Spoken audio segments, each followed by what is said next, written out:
The shadow in the woods, the annual pilgrimage to my cousin Matt's sprawling farm, had long been a cherished family ritual. Nestled in the heart of the countryside, the property was a breathtaking expanse of rolling fields, a serene pond that mirrored the sky, and a dense tree line that stretched endlessly into the horizon. For a city dweller like me, the chance to escape the concrete jungle for a few days of rustic tranquility was a balm for the soul. This Thanksgiving was no exception. The farmhouse thrummed with life, laughter spilled from every corner, plates clinked in a symphony of shared meals, and the hardwood floors echoed with the scampering feet of children. At the heart of the chaos was Matt's 5-year-old son, Ben, a whirlwind of energy clutching a plastic dinosaur, his infectious grin lighting up the room like a beacon. The dining table groaned under the weight of Thanksgiving staples. Golden brown turkey, creamy mashed potatoes, and vibrant green beans glistening with butter. Outside, the crisp November air carried the gleeful shrieks of children playing tag, their silhouettes darting across the frost-kissed grass. The scene was idyllic, a snapshot of familial warmth and gratitude, till a single question shattered the harmony. Where's Ben? Lillian, Matt's wife, stood at the back door, her voice tinged with unease. She had stepped outside to call the children in for pumpkin pie, only to notice Ben's absence from the group. At first, no one panicked. Kids wander, it's in their nature. He's probably in the barn, Matt said, rising from his chair. With a reassuring smile, he loves it there. A handful of us volunteered to help search, splitting up to cover the barn, the house, and the sprawling yard. Ben, where are you, buddy? We called, our voices mingling with the rustle of leaves in the evening breeze.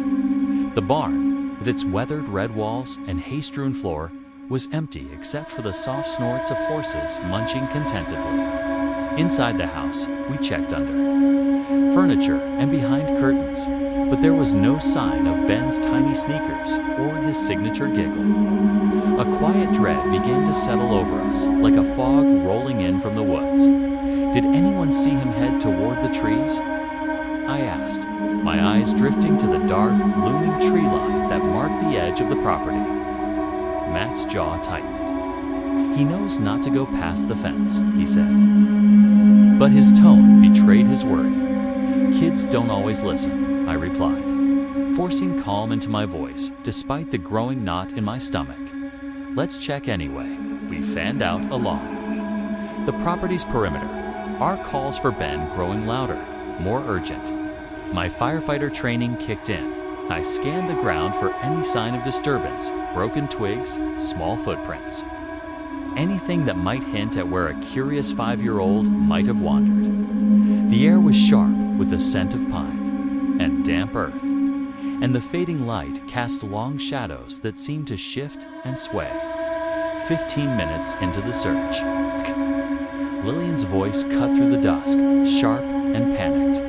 I see him. We all turned, following her outstretched arm toward the tree line. Relief flooded through me until I saw what she was pointing at. Ben stood just beyond the fence, his small frame dwarfed by the towering pines. But he wasn't alone. A tall man clad in tattered dark clothing stood beside him, his hand resting on Ben's shoulder in a way that felt unnervingly familiar, as if they were old companions. The sight sent a chill racing down my spine. Ben, Matt's shout shattered the stillness as he broke into a sprint. The stranger's head snapped up, his eyes wide with alarm. In an instant, he released Ben and bolted into the woods, his figure swallowed by the dense underbrush. Without thinking, I gave chase, my boots pounding against the uneven ground. Branches clawed at my jacket as I pushed through the thicket, catching fleeting glimpses of the man's dark silhouette weaving through the trees. My heart thundered in my chest, adrenaline urging me forward, but he was fast, too fast. Just when I thought I was gaining ground, he vanished, leaving only the eerie silence of the forest and the distant calls of my family. Panting, I scanned the surroundings, my breath visible in the cold air. The woods were still, save for the faint rustle of leaves. No footprints, no broken branches, nothing to indicate where he'd gone. Frustrated and shaken, I retraced my steps to the edge of the woods where Lillian was clutching Ben, tears streaming down her face. Matt was on the phone with the police, his voice taut with barely contained rage. "What happened?" I asked, kneeling to meet Ben's wide, innocent eyes. He clutched his dinosaur tightly, his voice small but steady. The man said he had. A surprise for me. He wanted to show me something in the woods. A cold dread washed over me, prickling my skin. "Did he hurt you?" I asked gently, searching his face for any sign of distress. Ben shook his head. "No, he was nice. But when you all started yelling, he got scared and ran." The police arrived within the hour, their flashlights cutting through the darkness, as they scoured the woods with trained dogs. But the search yielded nothing, no tracks, no clues, no trace of the stranger. The officer, taking our statements, furrowed his brow, his tone grave. "Do you know him?" he asked Matt. "No," Matt replied, his voice clipped. "I've never seen him before." "He didn't seem local," Lillian added, her arms still wrapped protectively around Ben. "But who knows? He could have been watching us for days." The police suggested he might have been a drifter, someone passing through the area, but the explanation felt hollow. This man hadn't stumbled onto the farm by chance. He'd known exactly where Ben would be, had waited for the perfect moment to approach. The thought made my blood run cold. The next morning, Matt and I, fueled by a mix of anger and determination, decided to search the property ourselves. We started at the tree line where Ben had been found and ventured deeper into the woods, our eyes scanning for anything out of place. The forest was dense, the air heavy with the scent of moss and decaying leaves. After nearly an hour, we stumbled upon a secluded clearing far from the farmhouse. There, pressed into the soft dirt, were tire tracks deep, overlapping grooves that suggested a vehicle had been parked there multiple times. Nearby, we found a crumpled soda can and a cigarette butt. Both fresh enough to indicate recent activity, Matt knelt, tracing the tracks with his fingers. "Someone's been parking here," he said, his voice low. For a while, the realization hit us like a punch. This wasn't a one-time visit. This man had been watching the farm, studying our routines, waiting for an opportunity. The thought of him lurking in the shadows while Ben played carefree in the fields made my stomach churn. We gathered the evidence and called the police again. They returned to photograph the tracks and collect the items, their expressions grim. "He's been camping out here," one officer said, his gaze lingering on the clearing. "This wasn't random. He was targeting your family." The confirmation only deepened the fear that had taken root. The police promised increased patrols and vigilance, but their words did little to ease the unease that clung to us. Thanksgiving, once a celebration of togetherness, now felt tainted by the specter of that stranger in the woods. Every time I see Ben's carefree smile, I'm haunted by the image of that man's hand on his shoulder, the knowledge that he'd been watching, waiting. The farm, once a sanctuary, now feels like a place where danger could lurk just beyond. The tree line Thanksgiving had always been my favorite holiday, a time when my home became a haven of warmth and tradition. This year, I was hosting both sides of my family for the first time in years, and I was determined to make it perfect. The house was alive with the aromas of roasting turkey, cinnamon-spiced pumpkin pie, and fresh herbs.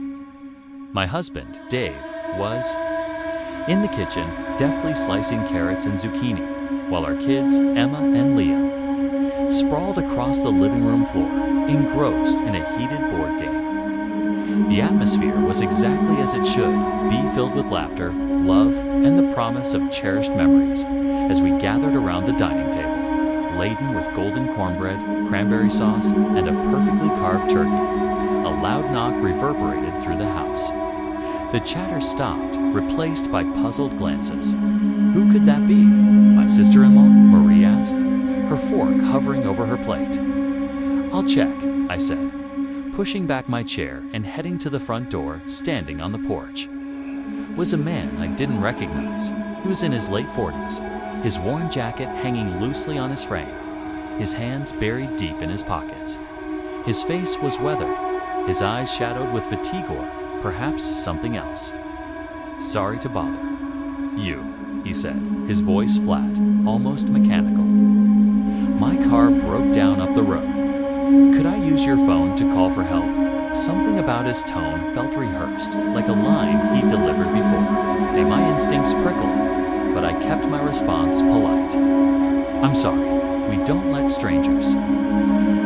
There's a gas station about a mile back that might help. He stared at me for a moment, his gaze unyielding, then nodded. Just the phone. I don't need to come in. I shook my head, apologizing again, and closed the door, locking it with a soft click. Leaning against it, I exhaled, trying to shake off the unease. Who was that? Dave asked as I returned to the table, his brow furrowed. Some guy, I said, forcing a casual tone. Said his car broke down. I told him to try the gas station. We resumed dinner, the clink of cutlery and hum of conversation slowly drowning out the odd encounter. After the meal, we migrated to the living room, sipping coffee and indulging in slices of pie. The kids had retreated to the family room too. Watch a movie, their laughter drifting through the house. Then I saw a flicker of movement outside the back window. At first, I thought it was a trick of the light, a reflection of the fire crackling in the hearth. But when I turned to look, my breath caught. The man from earlier stood in the darkness, his face illuminated by the faint glow of the porch light, staring directly into our home. My heart stuttered. Dave, I whispered, nudging him. He followed my gaze, his expression hardening. What the hell is he doing here? He muttered, standing slowly to avoid alarming the others. He crossed to the window and yanked the curtains shut, blocking out the man's piercing gaze. We need to call the police, I said, my voice barely audible. Dave nodded, already dialing 911, his voice low as he spoke to the dispatcher. Marie noticed the tension. What's going on? She asked, her eyes darting between us. Nothing, I said, trying to keep my voice steady. Just someone outside. My brother Greg stood, his posture rigid. Someone's outside. Who? The guy from earlier, I admitted, gesturing toward the window. He's been watching us. Greg's jaw clenched, and he moved toward the door. I'll scare him off. No. I grabbed his arm. We don't know if he's armed. The room fell silent, the weight of my words settling over us. Greg hesitated, then nodded, but his fists remained clenched. We heard footsteps outside, slow and deliberate, circling the house. The sound of a doorknob rattling sent a shiver through the room. He's trying the back door, Greg whispered, his voice tight. Dave, still on the phone, relayed the situation to the dispatcher. They're almost here, he said, his tone firm despite the strain in his eyes. Stay calm. But calm was hard to come by. Every creak of the house, every rustle of leaves outside felt like a threat. The kids, sensing the tension, crept downstairs. What's happening? My niece asked, her voice small. Marie stepped in, her voice soothing. Stay upstairs, sweetie. We're just handling something grown-up. The pounding on the door grew louder, more insistent, as if the man was testing our resolve. His shadow loomed across the frosted glass of the front door, a dark silhouette that seemed to taunt us. We huddled in the dining room, away from the windows as the minutes dragged on. The sound of sirens finally broke the tension, accompanied by flashing red and blue lights. The footsteps outside retreated, fading into the night. When the police arrived, they found the man crouched near the fence at the edge of our property, as if waiting for another chance to approach. One officer escorted him to the squad car while another stayed to take our statements. Did you know? Him, the officer asked, his pen poised over his notepad. No, I said, shaking my head. But he was watching us through the window and tried the doors. The officer nodded, his expression grim. We'll file a report and issue a trespassing warning. If he comes back, call us immediately. That night, sleep was impossible. Every noise, the creak of a floorboard, the hum of the refrigerator, made me bolt upright.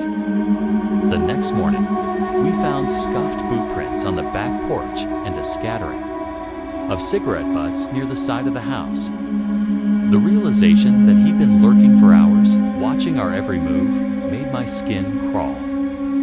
Though the police assured us he was unlikely to return, the fear lingered, a constant shadow over our home. Thanksgiving, once a beacon of joy, now carried a weight of vulnerability. I no longer open the door to strangers, no matter how harmless they seem. It's a small change, but one that anchors me in a world that feels less certain. Thanksgiving in my parents' modest two-story home was always a grand affair, a whirlwind of family, food, and tradition. The dining room, barely large enough to hold everyone, overflowed with relatives from across the state, each bringing their signature dish: green bean casserole, pecan pie, or my aunt's famous mulled cider. The house buzzed with the chaos of love, the air thick with the sense of roasted turkey and warm spices. This particular Thanksgiving, set in 2017, was no different till my cousin Jeff arrived with an unexpected guest. Hey everyone, Jeff called, balancing a pie in one hand and clapping the shoulder of a tall, wiry man in his late 20s. This is Kyle. I invited him to join us. Kyle's eyes scanned the room, sharp and calculating, though his smile was warm enough to pass as genuine. He carried a bottle of wine, a gesture that endeared him to my mom, who ushered him into the kitchen to stow it away. The family welcomed him with open arms. Thanksgiving was about sharing. After all and soon, he was laughing at old stories and piling his plate high with food, blending in seamlessly. At first, Kyle seemed charming, if a bit reserved. But as the evening wore on, his questions began to feel off. Over dinner, he turned to my mom. How long have you lived here? He asked, his gaze lingering on the staircase leading to the second floor. Decades, she replied with a nostalgic smile. This house has seen us through everything. Must hold a lot of memories, Kyle said, his tone friendly, but his eyes drifting to the family photos lining the walls. Later, in the kitchen, he cornered me as I refilled my drink. Nice place, he said, glancing toward the back door. That yard must be great for summer barbecues. It is, I replied, trying to keep the conversation light. We spend a lot of time out there. Do you always keep the garage door open like that? He asked, his tone casual but pointed. My stomach twisted. It's usually closed, I said. But with everyone coming and going today, I guess it got left open. By dessert, Kyle's curiosity was impossible to ignore. He asked about the security cameras out front, whether they worked and even mentioned the jewelry box in the guest room, a detail he could only have known by venturing upstairs uninvited. Alarm bells rang in my head. I pulled Jeff aside. How do you know this guy? I asked, my voice low. Jeff shifted uncomfortably. We met online. He's been having a rough time, so I thought I'd invite him. You know, show him some family. Warmth?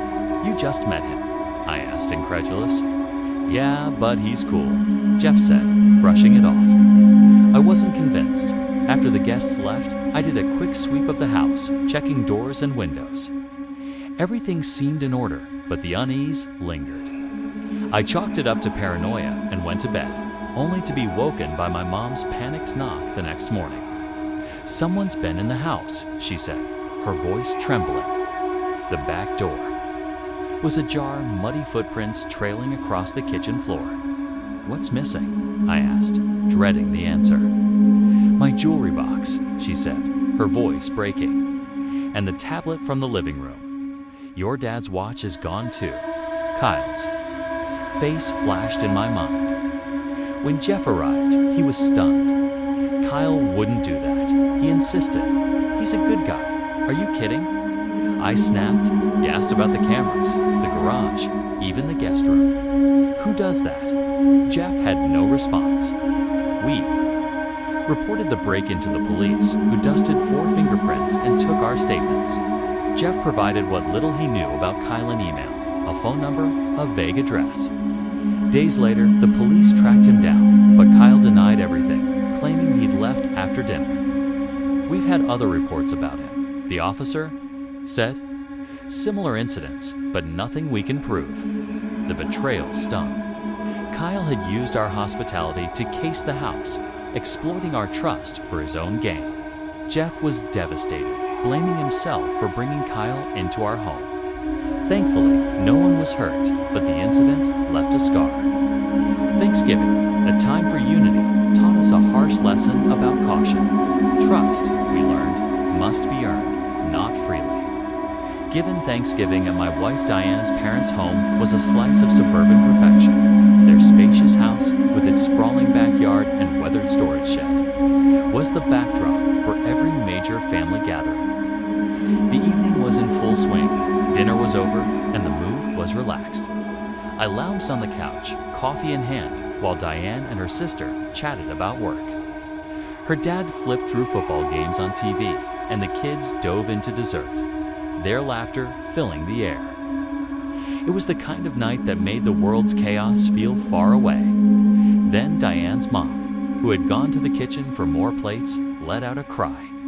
"There's smoke in the backyard." I bolted upright, my eyes darting to the window. Thick, gray smoke billowed into the night sky, illuminated by the orange glow of flames. The shed, just 20 feet from the house, was ablaze. "Call 911, I shouted, racing for the back door. Diane's brother-in-law, Bennett, was right behind me, grabbing the garden hose and a fire extinguisher. The heat was overwhelming, the air thick with the acrid smell of burning wood and plastic. We sprayed the flames, desperate to keep them from reaching the house, but the fire roared with a life of its own.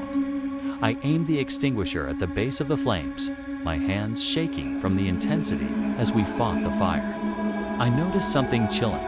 A gasoline can sat just outside the reach of the flames. It didn't belong there. Diane's dad was meticulous, never leaving tools or supplies lying around. I nudged Bennett, pointing to it. "You think someone," he started, but the words died as we shared a grim realization. This was no accident.